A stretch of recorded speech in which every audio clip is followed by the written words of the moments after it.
Hey folks, welcome to another day, another unboxing, and yes, I have the Realme GT 5G here.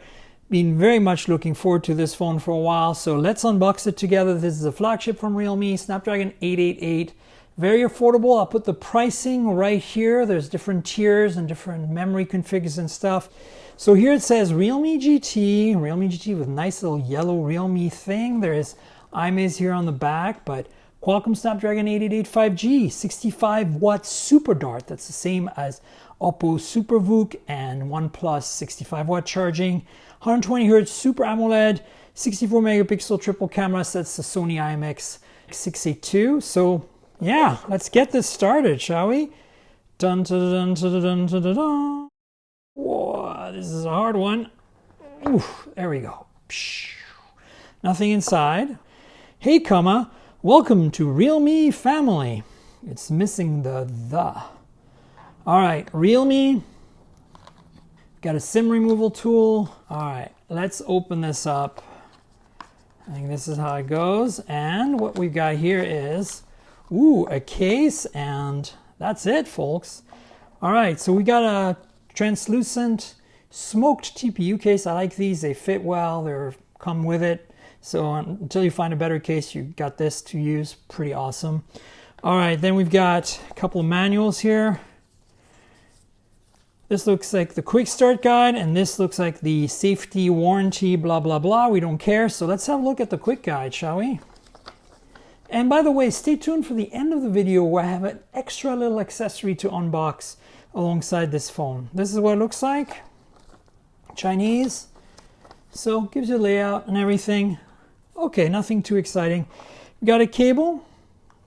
We've got the phone, which I'm going to set aside right now because I want to show you the back in a minute. It's pretty amazing.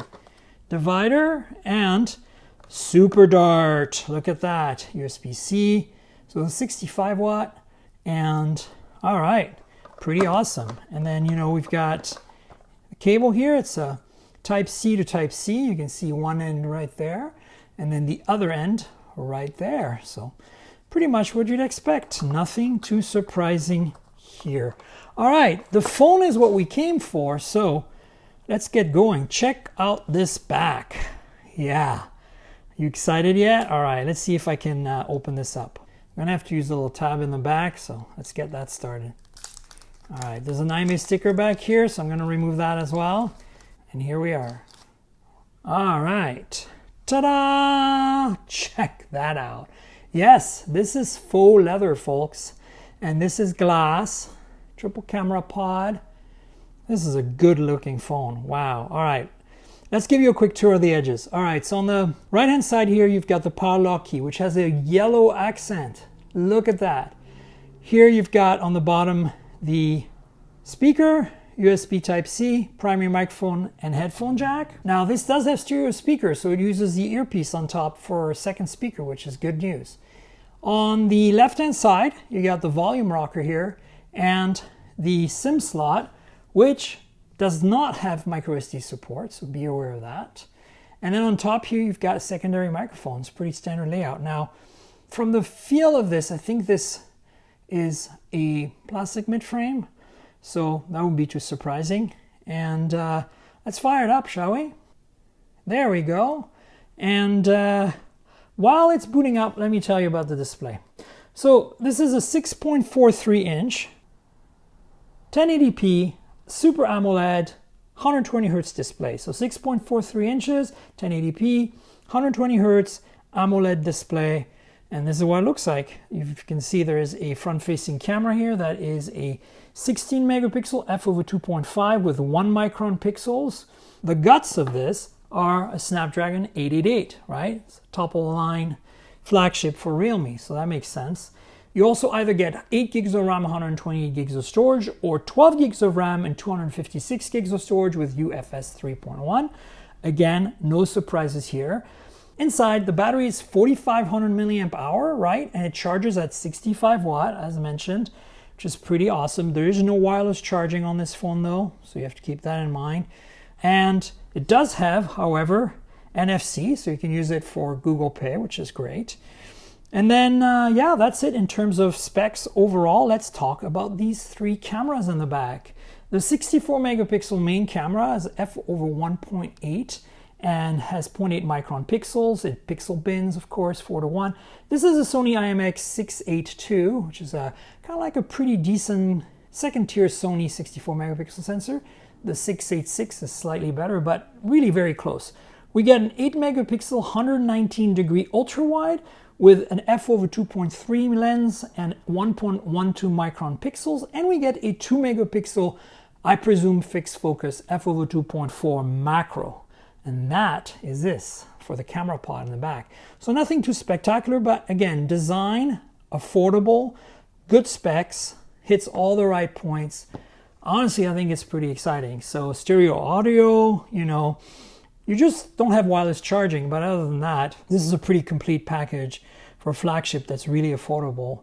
Yeah, it's pretty exciting. Now, I don't think the main sensor has OIS, and that's usually a problem.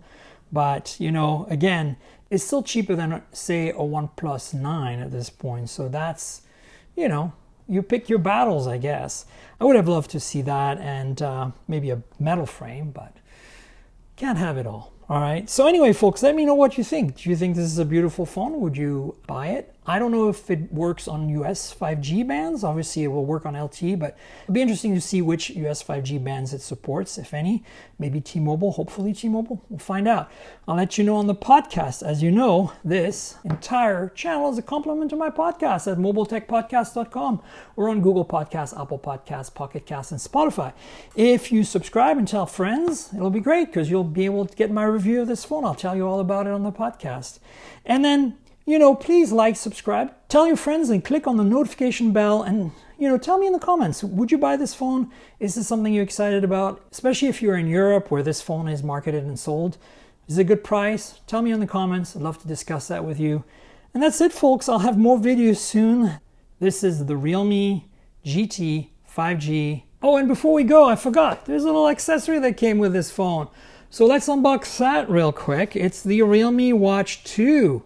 All right, so here we go. Comes in a box.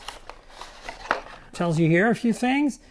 Use your watch faces, blogs oxygen, heart rate monitoring, smart AIO controls, and 3.5 centimeter color touchscreen. By the way, it's a 320 by 320 display.